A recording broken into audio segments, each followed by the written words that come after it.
இந்த பதிவை முழுமையாக பொறுமையாக பாருங்கடியார்களே. கண்டிப்பாக உங்களுக்குள்ள ஒரு ஆனந்தமானது உண்டாக வேண்டும் என்று எல்லாமல் அந்த ஈசனை வேண்டிக் கொண்டு இந்த பதிவை தொடர்கிறேன்.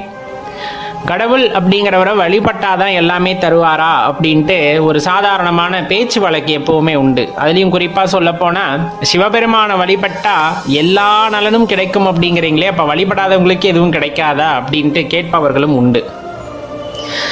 நான் திரும்ப திரும்ப சொல்றது ஒன்று தான், சிவபெருமானை வழிபடணும் அப்படின்னு நீங்கள் நினைக்கிறதே அவரோட அருளால தான். அவரோட அருள் இல்லைன்னா அந்த நினைப்பு கூட உங்கள் மனசில் வராது, நல்லா தெரிஞ்சுக்குங்க.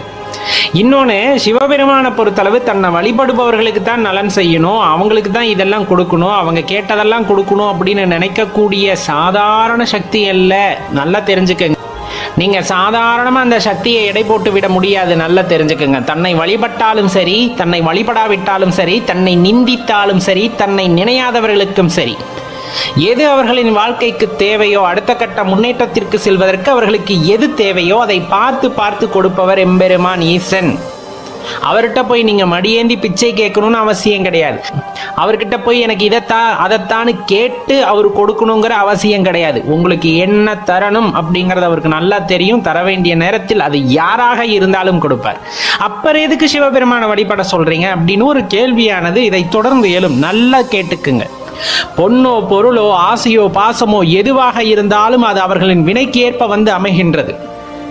ஆனா இறைவன் அப்படிங்கிறதோ, இந்த பிரபஞ்சம் அப்படிங்கிற அந்த சூட்சமமோ, அல்லது அதையும் தாண்டி இருக்கக்கூடிய அந்த ரகசியங்களோ, சிவரகசியங்களோ, அல்லது சிவபெருமானை உணர வேண்டும் என்று இருந்தாலோ, உங்களை நீங்கள் உணர வேண்டும் என்று இருந்தாலோ சாதாரணமாக வழிபாடு இல்லாமல் நடக்காது.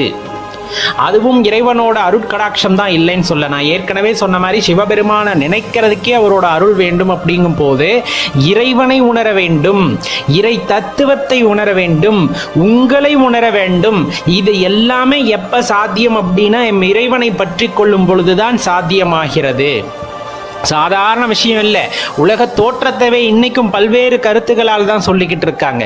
அதே போல பிரபஞ்சம், அதை தாண்டியும் பல விஷயங்கள் வந்துட்டு இந்த பிரபஞ்சத்தில் இருக்கிறது. அப்படிங்கும் போது அதோட இயக்கங்களை பற்றியும் அதோட தோற்றத்தை பற்றியும் உணர்ந்து கொள்ள வேண்டும் என்றால் ஆன்மீகத்திலே ஈசனை பற்றி கொள்வதால் மட்டுமே முடிகிறது அப்படிங்கிறது தான் உண்மை. அதே போலதான் அனுபவங்கள் அனைவருக்கும் ஒரே மாதிரி இருப்பதில்லை. அந்த ஆன்மீகத்தில் பயணிப்பவர்களுக்கு அனுபவங்கள் யாவும் ஒரே மாதிரி இருப்பது இல்லை. ஒவ்வொருவருக்கும் ஒவ்வொருவாக அந்த அனுபவங்களை கிடைக்கச் செய்கின்றார். அப்ப இறை அனுபவத்தை உணர்ந்து கொண்ட ஒருத்தர் விளக்கும் பொழுது அதை நம்மால் உணர்ந்து கொள்ள முடியாது. தெரிந்து கொள்ளத்தான் முடியுமே தவிர உணர்ந்து கொள்ள முடியாது. உணர்ந்து கொள்ள வேண்டும் என்றால் நீங்கள் முற்றிலுமாக அதில் ஈடுபட்டு அந்த இறைவனை தேடுவதற்கான வழிகளை ஏற்படுத்தி கொண்டு தேட ஆரம்பிக்க வேண்டும். அப்ப சிவபெருமானை ஏன் வழிபடணும்?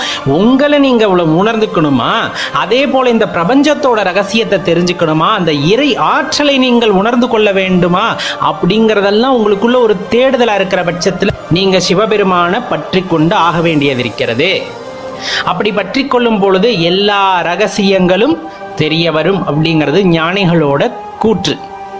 அப்ப நல்லா தெரிஞ்சுக்குங்க. கோவில்ல போய் நின்றுட்டு இறைவா எனக்கு அதை கொடு இதை கொடு அதெல்லாம் எதுவுமே கேட்க வேண்டாம். கோவில் அப்படிங்கிறதே அந்த எனர்ஜியை நீங்க ரிசீவ் பண்றதுக்கான இடம். அது கோவில்ல மட்டும்தான் கிடைக்குமா? கிடையாது, உங்க வீட்லயுமே கிடைக்கும். அமைதியாக உங்கள் மனசை நிலைநிறுத்தி இறைவனிடம் பேச தொடர்பு கொள்ளும் பொழுது கண்டிப்பாக அந்த எனர்ஜி கிடைக்கும். ஆனால் கோவில் அப்படிங்கிறது அந்த எனர்ஜி சோர்ஸ் எப்பவுமே அங்கே இருக்கும். நீங்கள் போனால் அங்கே உணர முடியும். அதற்கான எல்லா விதமான கட்டமைப்புகளும் அங்கே ஏற்படுத்தப்பட்டு இருக்கின்றது. உள்ளே போனால் அது ஒரு எனர்ஜி சோர்ஸ். உள்ளே போனால் உங்களால் உணர முடியும். அது வீட்டிலேருந்து உணர முடியும். ஆனால் வீட்டிலேருந்து உணர்வதற்கு பல்வேறு முயற்சிகளை வந்துட்டு நாம் செய்ய வேண்டும். அதுதான் அந்த இடத்துல குறிப்பிட்டு சொல்லக்கூடியது. அப்ப இறை வழிபாடு செய்யணும், ஈசனை பற்றி கொள்ள வேண்டும் என்று சிந்தனை யாருக்கு வரும் என்றால் தன்னை உணர வேண்டும், இறைவனை உணர வேண்டும், இறைவனுடன் இரண்டரை கலந்து விட வேண்டும் என்ற எண்ணமுடையவர்களுக்கு மட்டுமே சிவபெருமானை பற்றி கொள்ளக்கூடிய அந்த ஆற்றலும் அந்த நினைவும் வருகிறது. மற்றவர்களுக்கு யாரும் அந்த நினைவே வருவதில்லை அப்படிங்கிறது தான் உண்மை. அப்ப நீங்க சிவபெருமானை பத்தி நினைச்சிட்டீங்கன்னாங்களே நீங்க அடுத்த நிலைக்கு உயர தகுதியானவர் அப்படிங்கிறத இந்த இடத்துல தெரிந்து கொள்ளுங்கள் நண்பர்களே. இப்போ சாதாரண விஷயம் இல்லை சிவ வழிபாடு அப்படிங்கிறது. போகிற போக்கில் சொல்லிட்டு போயிடுவாங்க, சிவபெருமானை வழிபடுறியா, அவனுக்கு வேறு வேலையே இல்லையா அப்படின்ட்டு. வேலையே இல்லாமல்லப்பா, உண்மையான வேலை எதுன்னு தெரிந்து கொள்வதற்காகத்தான் நான் சிவபெருமானை வழிபட போகின்றேன் அப்படின்ட்டு அவங்க கிட்ட உரைக்கிற மாதிரி சொல்லுங்க. ரொம்ப புனிதமான வழிபாடு, ரொம்ப ஆத்மார்த்தமானது, உண்மையான தேடுதலை நோக்கி நாம் செல்கின்றோம் அப்படிங்கிறது தான் சிவ வழிபாடு அப்படிங்கிறது. அதனால சிவபெருமானை பற்றி கொண்டவர்கள் யாருக்காகவும் தலை குனிந்து நிற்காதீர்கள். நான் சொல்றது கர்வத்தின் உச்சிகள் அல்ல. நாம் சரியான பாதையை தேர்ந்தெடுத்திருக்கின்றோம். அதனால் நாம் போகின்ற வழி சரியானதாக இருக்கும். எம்பெருமானை தினம் தினம் நினைவில் வைத்து கொண்டிருந்தால் உங்களுக்கான வழியை ஏதோ ஒரு விதத்தில் காட்டுவார். இல்லை என்றால் அவரே இறங்கி வந்து உங்களுக்கு வழிகாட்டுவார். அதெல்லாம் எந்த மாற்று கருத்துமே இல்லை. உண்மையாக நம்பினவங்களை என்றைக்குமே இறைவன் கைவிட்டதில்லை. அவங்களுக்கான வழியை, தன்னை உணர்தலின் வழியை அவர்களுக்கு காட்டுகின்றார். நீங்களும் முயற்சி செய்து பாருங்கள். கட்டாயமாக அதில் ஒரு நல்ல முன்னேற்றம் உங்களுக்கு கிடைக்கும். தன்னை அறிதலின் நல்ல முன்னேற்றமானது உங்களுக்கு கிடைக்கும். அடுத்த நிலைக்கு நீங்கள் பயணிப்பீர்கள். அதற்கு இறைவனின் அனுகிரகம் உங்களுக்கு கிடைக்கும்.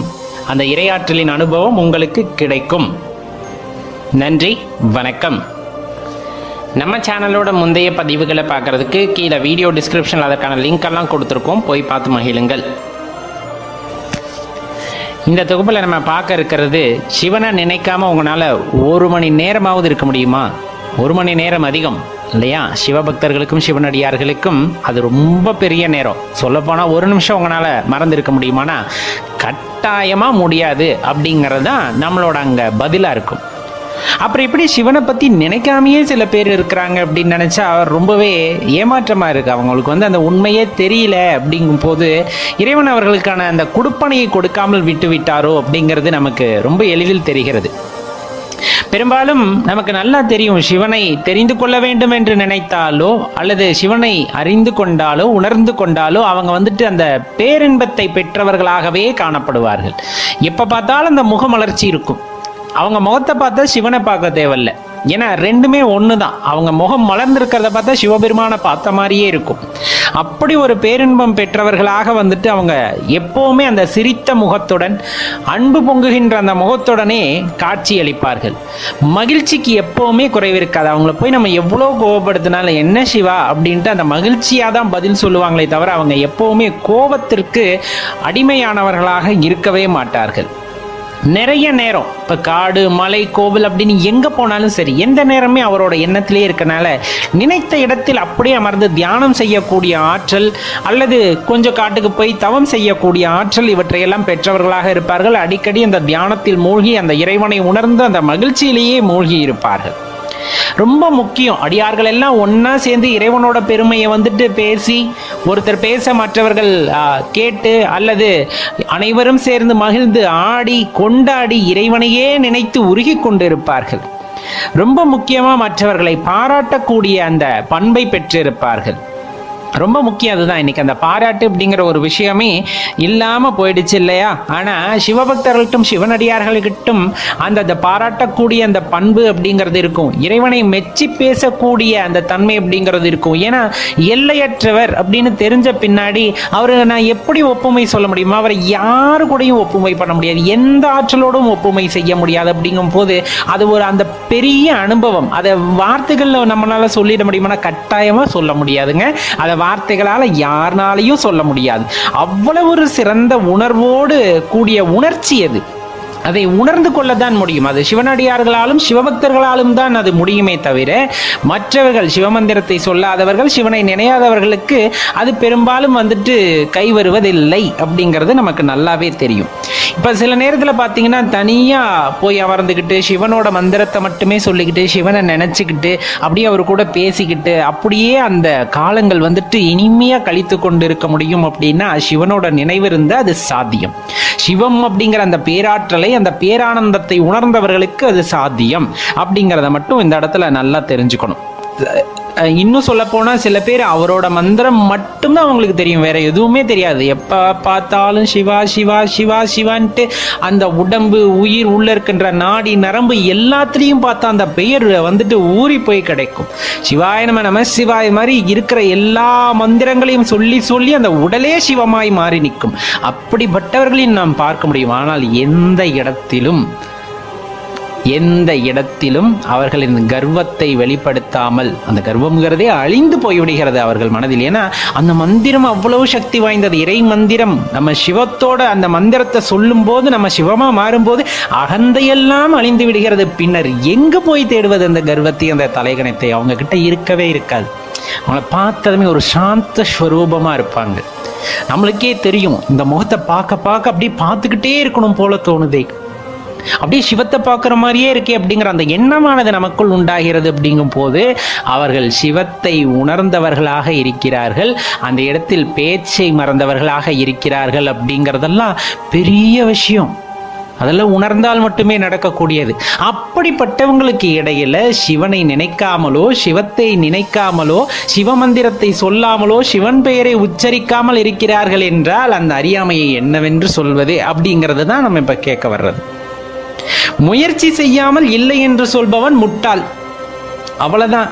முயற்சி செய்யாமல் இல்லை என்று சொல்பவன் முட்டாள். முயன்று தோற்றாலும் அடுத்த படி எடுத்து வைத்து நான் நினைத்ததை அறிந்து கொள்ள வேண்டும், தெரிந்து கொள்ள வேண்டும் அப்படின்ட்டு முயற்சி செய்பவனுக்கு எல்லாமே சாதகமாக மாறும். உங்க வாழ்க்கையில என்னைக்குமே முயற்சியை கைவிட்டுறாதீங்க. கண்டிப்பா ஒரு நாள் இல்லாட்டி ஒரு நாள் அந்த பேரானந்தத்தை நாம் அனுபவிக்கும் போது கட்டாயமாக அது இல்லை இல்லாததாக இருக்கும்.